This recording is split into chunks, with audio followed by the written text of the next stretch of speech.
전쟁을 할 때 생각해 보세요. 탱크만으로 싸울 수는 없어요. 쾅쾅쾅쾅 치고 갈 수는 있지만 정말 그게 안 좋은 결과로 나오는 거거든요.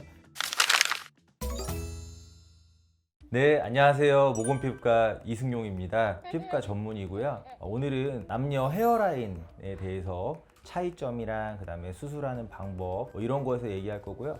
그리고 특히나 그 헤어라인 부분 중에서도 이제 구렛나루 부분이 좀 궁금해하시는 분들이 있어서 여러분들의 궁금증이 다 잘 풀어지길 바랍니다. 그러면 이제 시작해 볼까요?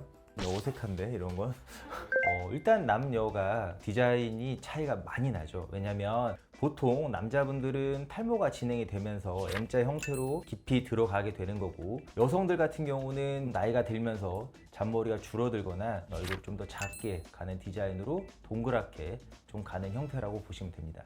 얼굴 비율에 따라서 얼굴이 또 작으신 분도 있고 그렇지만 기본적으로 남자들은 가운데 부분은 한 7.5cm 정도 잡고 있고요. 측면 부분은 눈썹 끝에서 3cm 정도를 남자들은 두고 있고요. 여자들 같은 경우는 한 7cm에서 6.5, 7cm 정도로 조금 더 얼굴이 더 작으니까 더 낮게 디자인을 하고, 그다음 옆에는 한 2.5cm 정도로 맞춰서 디자인을 보통 하고 있습니다. 사실 가장 자연스럽게 수술을 하기 위해서는 기존에 본인들이 가지고 있는 틀 안에서 움직이는 게 가장 자연스러울 수 있죠. 예를 들면 이마가 약간 이렇게 삼자가 좀 나와 있는 부분이라면 그 끝에 맞춘다거나 측면 부위가 좀 들어와 있으면 그거에 맞춰서 디자인을 하면 가장 자연스러울 수 있는데, 일반적인 경우에는 라인을 새롭게 만드는 건데 자연스러운 라인을 위해서 너무 뒤쪽으로 디자인을 하거나 예를 들면 좀 더 각진 형태로 디자인을 하게 되면 자연스러울 수 있지만 사실 이뻐지진 않는 것 같습니다. 저는 그래서 일단은 얼굴형에 맞도록 디자인을 해놓고 수술을 할 때 기존에 있는 모발의 방향과 각도, 그 다음에 전체적인 흐름에 맞춰서 심어졌을 때 머리를 내리기도 하고 묶기도 하고 풀기도 하고 앞머리도 하고 남자들 같은 짧게 머리도 자르기도 하고 모든 게 다 소화될 수 있도록 기존에 있는 머리와 이질감이 없도록 그다음에 자연스럽게 잘 맞춰서 심어준다면 아주 자연스럽게 이상적인 결과가 나오는 것 같습니다.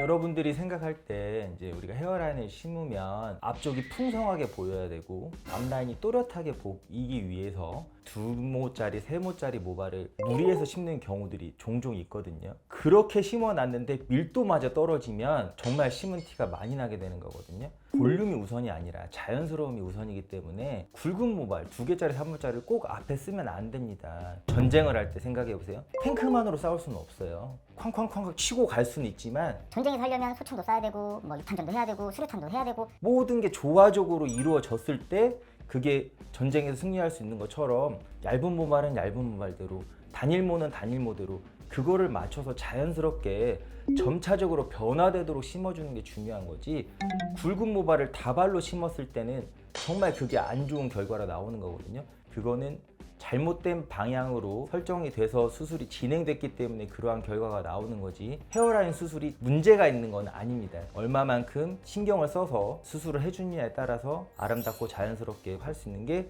헤어라인 수술입니다.